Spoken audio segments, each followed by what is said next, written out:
This is a trick for children which teaches as it entertains. And before we go any further, I want to make it very clear that this is not for the average children's party. This is for those people, entertainers, who work in schools and who have a message that they want to convey. And this is called When to Say No. So hands up all the boys and girls who always do what they're told. Wonderful. Hands up all the boys and girls who sometimes do what they're told, and hands up all the boys and girls who never do what they're told. Well, this is a story about three children.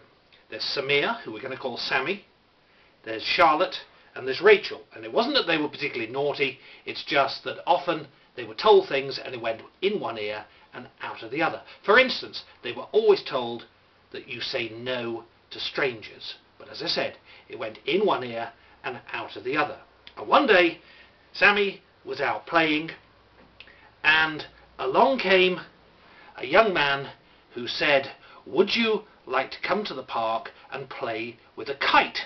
And there's the picture of the kite, and there's the picture of the young man who asked him. Now, of course, we all know what Sammy should have said. He should have said no. But in fact what he said was, "Oh, I'd love to come along to the park and play with the kite."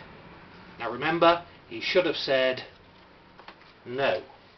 So there's Sammy, and to remind you that he's in the park, I'll put that here. Now we move on to Charlotte. And one day Charlotte was playing, and an older person who looked a bit like her granddad, there he is, said, "Would you like to come to my house? Because I've got some beautiful sweets." And if there was one thing that Charlotte really liked, it was eating sweets. And immediately she said, "Oh, I'd love to come along and eat those sweets." And of course she should have said no. So to remind you where Charlotte is, she went to the stranger's house to eat the sweets. And lastly, there's Rachel. And she was playing outside one day when along came a lady. And of course ladies can be strangers just the same as men.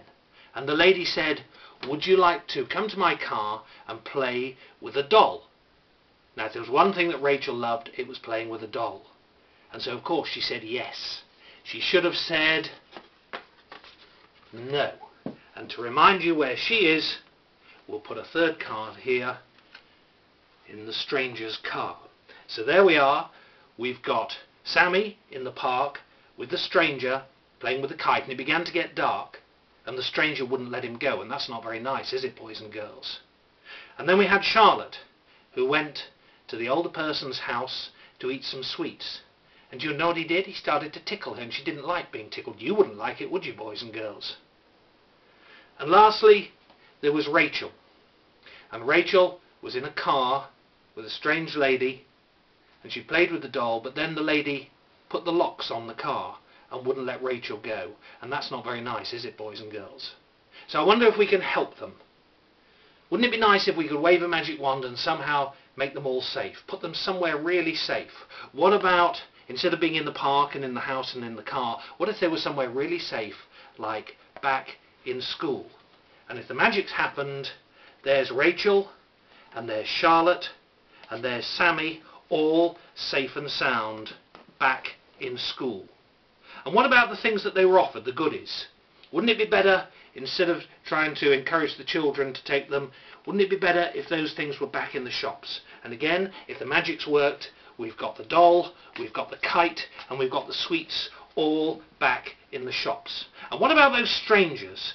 They weren't very nice, were they? What do you think should happen to them? Do you think they ought to go to prison?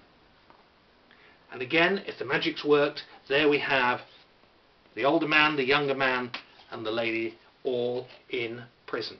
So remember, boys and girls, if ever a stranger stops you, you should always say no. If you can't say no, then you scream no at the top of your voice. And if you can't do that, you do what your mums and dads always do. You know how they always spell it to you? N-O spells no. So remember, boys and girls, if you ever ask something by a stranger, it's no, no, no.